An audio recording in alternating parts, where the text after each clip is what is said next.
네, 영등포 갑 최은일 의원입니다. 후보자님 총리 지명 축하드립니다. 감사합니다. 저는 이번 청문회 과정을 지켜보면서 그 후보자를 향해 수많은 어떤 흠집내기, 비난, 음해를 지켜봤습니다. 후보자의 가족과 또 그 속에 있는 상처를 인정 없이 파헤치고 정확하지 않은 사실관계로 진위를 호도하고 때론 음해하기도 주저하지 않았습니다. 저는 이제 그 사람에 대해서를 좀 판단하려면 살아온 가정 그리고 삶의 궤적을 깊이 살펴보면 또 그분의 어떻게 뭐 재산 문제 등 여러 가지 어떤 철학 그 입장에 대해서 살펴볼 수 있다고 생각합니다. 여기 사진 띄워주시죠. 네. 여기 이제 사진을 보시면 오래된 사진이 하나 나옵니다. 이게 자신들의 길을 가로면 아마 이게 전두환 군사독재 시절인데요. 자신 그 길을 가로막는 정경들을 향해서 한 중년 여성이 꽃을 달아주고 있습니다. 후보자님, 이 사진 속의 인물이 누군지 아십니까? 저희 어머니입니다. 예. 그렇죠. 그 당시 학생운동으로 여러 가지 풍파에 있었던 대학생 김민석, 정치인 김민석, 지금의 총리 후보자에 있게 한 김민석 어머니 김춘옥 여사입니다. 그때 이제 후보자에 대해서 어머니께서 그때 대학 시절 학생운동으로 옥고를 치렀을 때 이런 말을 했습니다.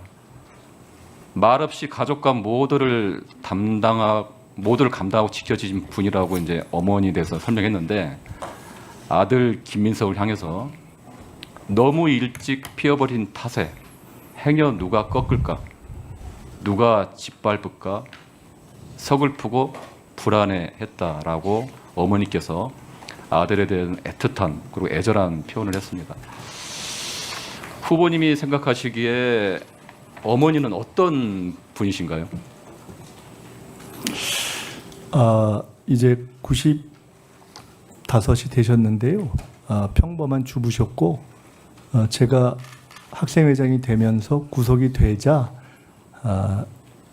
다른 모든 어머니들이 그렇듯이 그 아들을 응원하는 마음으로 뛰어다니시다가 구속학생 학부모 협의회 민주화운동 가족협의 그 민가협이라고 불러지는 그 두 단체의 초대 회장이 되셨고 우리 박종철 열사 부모님들을 만나서 박종철 열사 관련한 일들을 처음에 세상에 알리도록 그렇게 하신 분이십니다.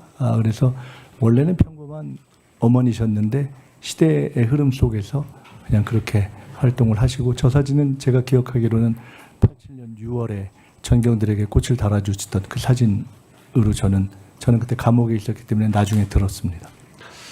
그 어머님 김춘호 여사님 같은 경우는 이제 아까 정경들한테 아들 김민석처럼 생각해서 꽃을 달아줬다고 봅니다. 그래서 어머님은 우리나라 그 민주화 운동의 산 증인이고요.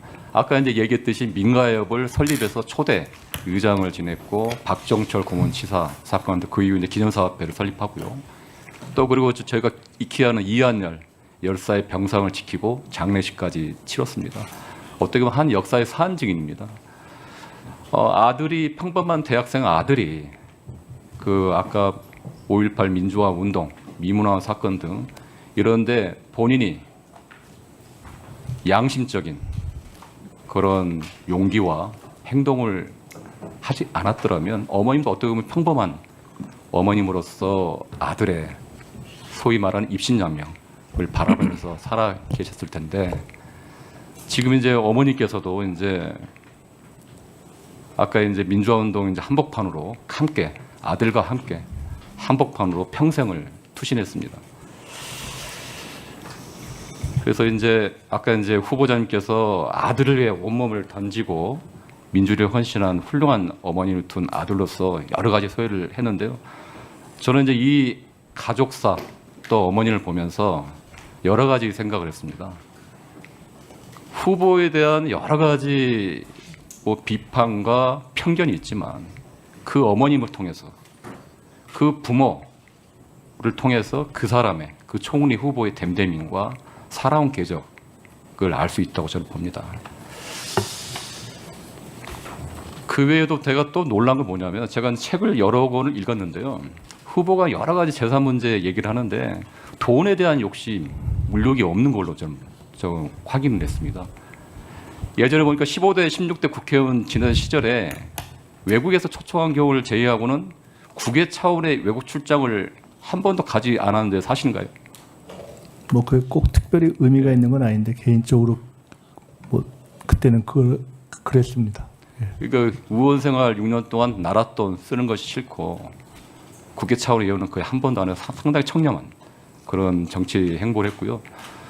또 하나 놀라운 게 1999년도에 상당히 파격적으로 신사복 광고 거의 그 당시 모델료로 2억 원을 받았는데 이거를 바로 결식아동 지원과 북한아동 결핵 지원에 다 기부했더라고요.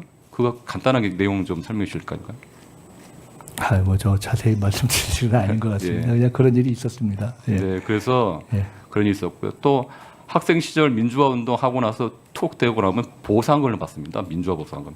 이것도 신청하지 않았죠?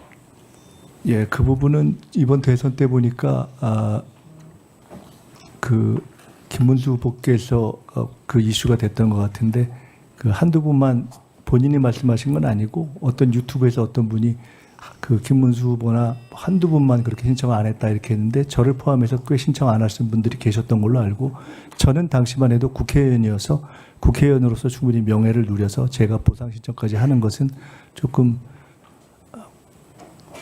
절제하는 것이 좋겠다 싶은 마음에 그렇게 했습니다. 그때 했다면 한 1억 정도 이상 받았을 것 같습니다. 3년 이상 감옥에 있었기 때문에.